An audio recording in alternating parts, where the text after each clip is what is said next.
In this lesson, we will see together the construction of a temporal periphrase.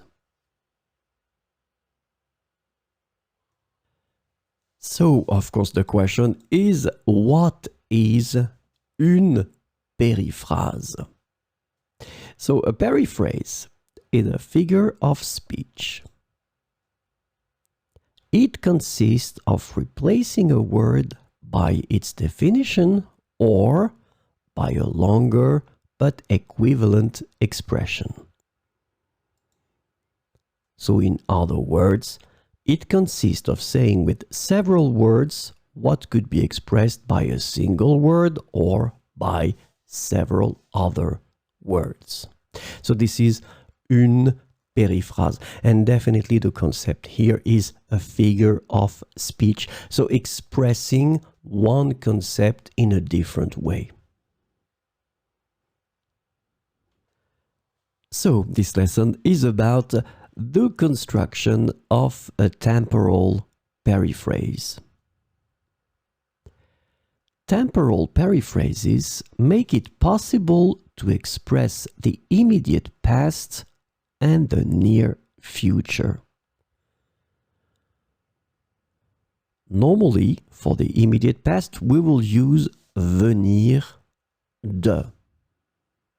So the example would be Je viens de finir ce livre. So you really want to express the immediate past. Je viens de finir. So remember that venir should be conjugated in the present form. Je viens de finir ce livre. So the other possibility would be to express the near future. And in that case, we will use the verb aller. Je vais sortir ce soir. So as you can see, aller here is conjugated in the present form. Je vais, and then you have your verb in the infinitive after, sortir. Je vais sortir ce soir. So remember, immediate past, venir de. Je viens de finir ce livre. Near future, aller. Je vais sortir ce soir.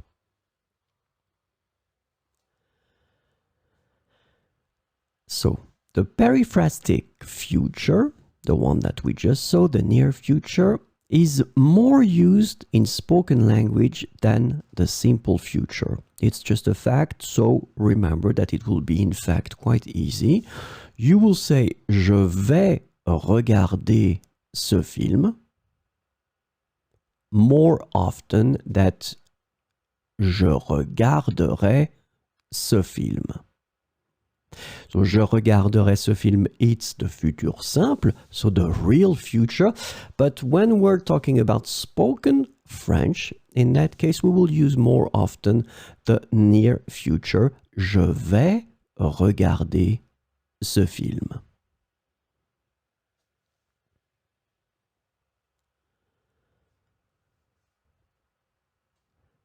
The periphrastic future, the near future that we saw, can also be used in a past context.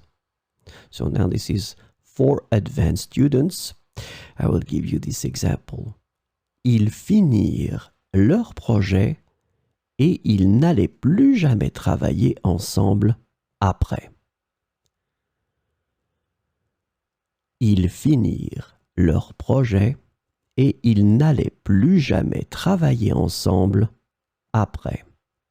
In that situation, if you look carefully, first verb is finir here, and you can see that it's passé simple. That's the reason why I say that it's for advanced students. And the second one here, it's allait, and as you can see, it's imparfait. But in fact, we're using in that situation the verb aller, like we did previously, to express, in fact, the future in the past. Of course, related to the first verb, finir. So this event happened first, and after that, this is the near future in the past. Ils finirent leur projet et ils n'allaient plus jamais travailler ensemble après.